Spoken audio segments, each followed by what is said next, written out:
దేవుని నామానికి మహిమ కలుగును గాక. ఆమేన్.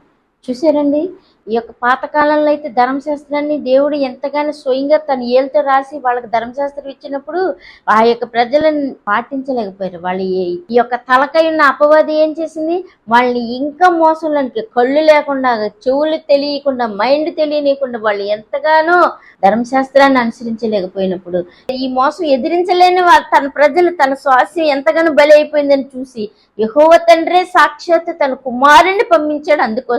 అందుకోసమే వాళ్ళని కల్వరి శిలువలో దేవుడు ఎంతగానో క్షమించాడు. అయితే ఇది కూడా దేవుడు ఏం చేస్తున్నాడు, సాక్షాత్తు ఆ యొక్క విషయాన్ని జిమ్మింది అపవాది, పాతాళపు దైవ విరోధి అని ఆయనకి తెలుసు. ఈ యొక్క మనుషులు అన్యాయంగా మోసపోయారు, నాశనం అయిపోయారని తెలిసి దేవుడు ఏం చేస్తున్నాడు, కల్వరి శిలువ మీద తండ్రి వీరు ఏం చేస్తున్నారో వీళ్ళకి తెలియదు, క్షమించండి అంటే. ఇంత గొప్ప ప్రేమమూర్తి, ఇంత గొప్పగా క్షమించే వ్యక్తి మనం ఎవరినన్నా చూసామో బతికి ఉండంగా.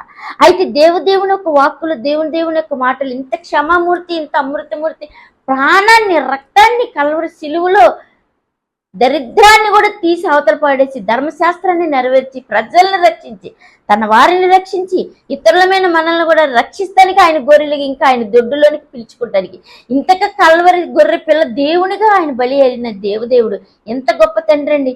ఇటు పునరుద్ధాన దేవుణ్ణి మనం తెలుసుకుందాం, ఇటు క్షమా పురివాసుల్ని మనం కలిగి ఉందాం, ఇటు జీవపు మార్గంలోనికి మనం వస్తే మన కళ్ళు, మన మైండ్, మన హృదయం కూడా తెరవబడి ఆయన ఏం చేస్తున్నాడు, ఆత్మను పొందుకోండి అని ఆత్మ నింపుదల కలిగించి తెరవబడి అప్పుడు ఆయన మార్గంలోనికి, ఆయన సత్యంలోనికి వెళ్ళే భాగ్యాన్ని కలిగింపు చేస్తానని చెప్పి ఆరోహణమైన తండ్రి యొద్దకు వెళ్ళినట్టు దేవదేవుణ్ణి, మనం యొక్క ప్రాణమిచ్చిన కల్వరి శిలువనాథుడిని మనం ఎంతగానో సమీపస్తులమే ఆయన పొందుకుని, ఆయన కలిగి ఉండి, ఆయన యొక్క రక్షణ మార్గంలోనికి ఆయన మాట విని రక్షించబడి ఆయన పాదాల చెంతకు వెళ్ళిపోదామండి. ఆమె